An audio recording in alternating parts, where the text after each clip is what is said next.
Maître de Le Salle, bonjour. Bonjour. Président de la commission des statistiques de la Chambre des notaires de Paris-Île-de-France.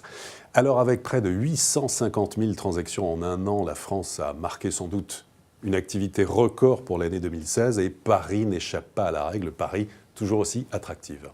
Paris, toujours attractif. Alors, sur le volume, c'est plus l'Île-de-France que Paris.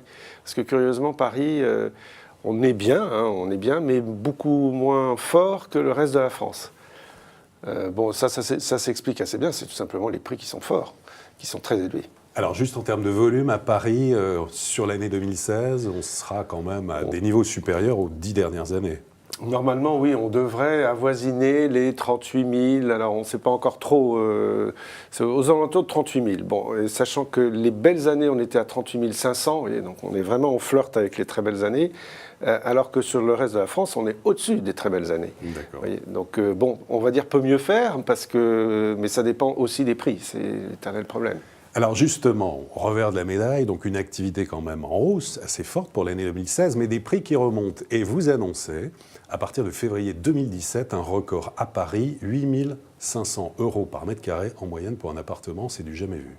Oui, c'est aux alentours du 1005, on l'atteindra ou on ne l'atteindra pas, mais en tout cas, on est en train de l'atteindre, alors que le record, effectivement, était en août 2012, où c'était dans les 8 450. Voilà, donc c'est vrai que là, on est en record absolu sur les prix, ce qui s'explique très bien. Hein. Ça s'explique malheureusement par ce manque d'offres, beaucoup d'acquéreurs, et il y a de l'offre, mais beaucoup plus qu'il y a 2 ans, mais pas assez pour répondre à la demande aujourd'hui. Alors ça, c'est une moyenne, et il y a évidemment des disparités en fonction des arrondissements. Oui.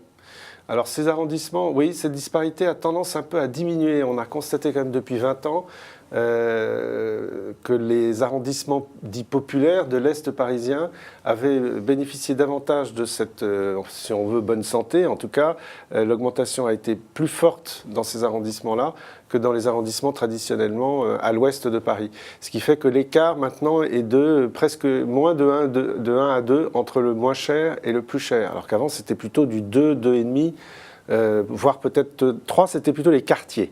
Parce que quand on va un peu plus en détail, vous avez les quartiers administratifs de Paris, hein, chaque arrondissement est divisé en 4 quartiers, et là, l'écart était de 1 à 3, maintenant il est de 1 à 2, 2,5.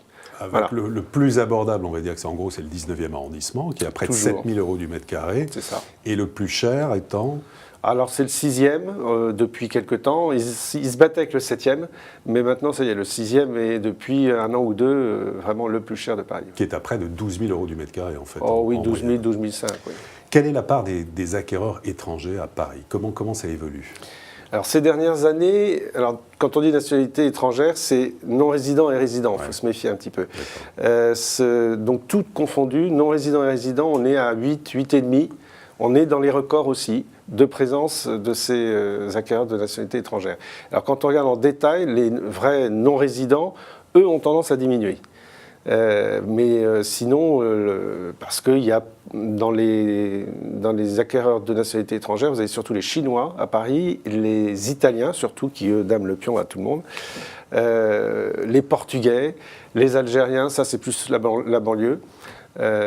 Mais ça, c'est des résidents. Donc voilà, les acquéreurs étrangers non résidents, là où ils sont très importants, c'est dans les appartements, oui, souvent les appartements les plus chers.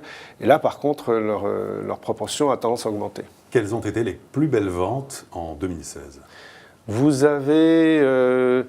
alors, dans nos statistiques, on exclut toujours les plus chers pour éviter, par rapport à l'INSEE, toujours pour faire des moyennes. On a eu dans le 7e, on a atteint du 30 000 €. 30 000 € du mètre carré, Et alors ensuite, dans le 6e... Pourquoi pour un... C'était un duplex dans le 7e, près de Saint-Thomas-d'Aquin. Mais vous avez aussi régulièrement, dans le 6e, du 25 000 à 30 000. Régulièrement. Dès que vous êtes dans une belle adresse, dans le 6e, vous atteignez les 25 000 €. Dans ce marché parisien, quel est l'impact en fait des locations touristiques saisonnières sur le marché ? Alors, l'impact, il est surtout sur les petits. Studio et 2 pièces, parce que le Airbnb, le Airbnb, location saisonnière, mais voilà, impacte surtout les petits studios et 2 pièces. Alors on a beau dire à tous nos clients acquéreurs, faites attention, si vous achetez pour investir, vous n'avez pas le droit de le faire, sauf autorisation de la ville de Paris. Bon, il y en a quand même qui le font. Beaucoup, vous avez senti une véritable tendance depuis l'encadrement des loyers qui est effectif à Paris depuis 2015. C'est un biais pour rentabiliser son bien. Donc aujourd'hui, si la copropriété ferme les yeux, parce que la copropriété a son mot à dire, et qu'il n'y a pas de dénonciation, puisque maintenant nous avons sur le site de Paris une adresse où on peut dire tiens, mon voisin fait du Airbnb sans autorisation.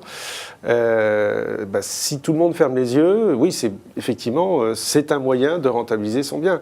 Mais le problème, c'est qu'ils n'ont pas forcément ni l'autorisation de la copropriété, ni celle de la ville de Paris. Donc, impact là aussi sur vous nous disiez les petites surfaces, et puis...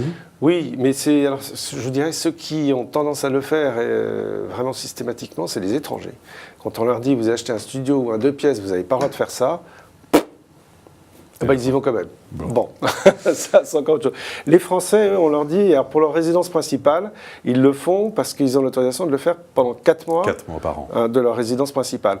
Alors ceux-là, ils écoutent. Ils écoutent. Quand on leur dit ça, effectivement, parce que c'est devenu un petit peu la tendance, je pars en vacances, eh bien, je mets mon bien en location.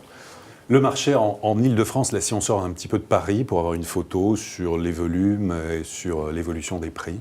Alors les volumes, comme je vous le disais, sont beaucoup plus forts qu'à Paris, plus forts que même dans les très belles années. Ça dépend toujours un petit peu des arrondissements, mais surtout dans le 92 et dans le 94. Et puis vous avez des différences entre les appartements et les maisons.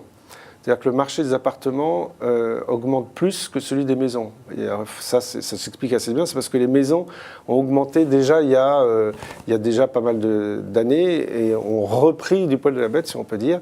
Donc aujourd'hui, le marché des maisons augmente un peu moins vite que celui des appartements. Mais ça, c'est très spécial à l'Île-de-France, parce que quand on voit en France, c'est le contraire.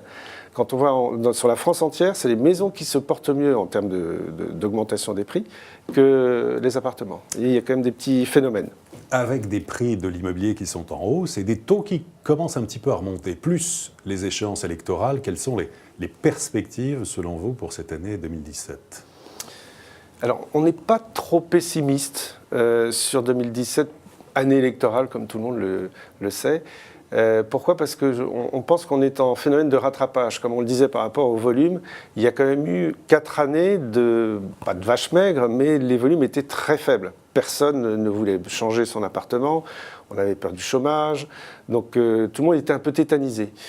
Et ça n'est que depuis, souvenez-vous, le printemps 2015, où il y a eu un déclic, l'augmentation des taux.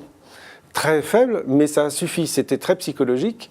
Il y a eu une augmentation de 20 centimes des taux et tout le monde s'est dit « Ah, les prix, ils baissent, mais les taux remontent. » Donc ça veut dire que les prix vont peut-être remonter. Et il y a eu, et ça c'est depuis 1 an et demi, les volumes qui sont repartis. Donc ce phénomène de rattrapage, on pense que ça fait qu'1 an et demi et ça va continuer parce que quand vous avez tous les Français qui attendent comme ça pour remettre leur logement un petit peu à leurs besoins, ils réajustent ça. C'est une décision qui n'est pas facile à prendre. L'enfant s'en va ou un nouvel enfant arrive. On pense que cette année, ça va être encore une année de rattrapage pour ça, en volume. Si les taux n'augmentent pas considérablement, et je ne pense pas. En tout cas, ce n'est pas ce qui se dit. Et les prix, donc, ils vont battre des records là, à partir de février, mais ça peut continuer, ça peut durer jusqu'à quand comme ça ? Ça, c'est le problème, c'est que quand les prix augmentent, l'acquéreur, qu'est-ce qu'il fait ? Il regarde son taux d'endettement, il voit qu'il ne peut pas aller au-delà, donc qu'est-ce qu'il fait ? Il va faire le seul levier, c'est la durée du prêt. Donc au lieu d'emprunter sur 15 ans, parce qu'aujourd'hui les durées se raccourcissaient, les durées vont se rallonger, mais ce n'est pas élastique non plus. Donc ça a marché un peu, pour le moment, qui a été un peu équilibré, qui l'est aujourd'hui déséquilibré, à cause des taux qui étaient très très très faibles. Et il y avait beaucoup d'acquéreurs. Si les taux augmentent un petit peu, il y aura un peu moins d'acquéreurs.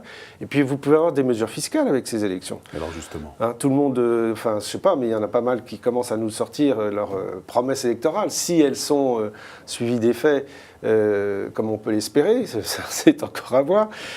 S'ils touchent par exemple aux plus-values, il y en a des questions.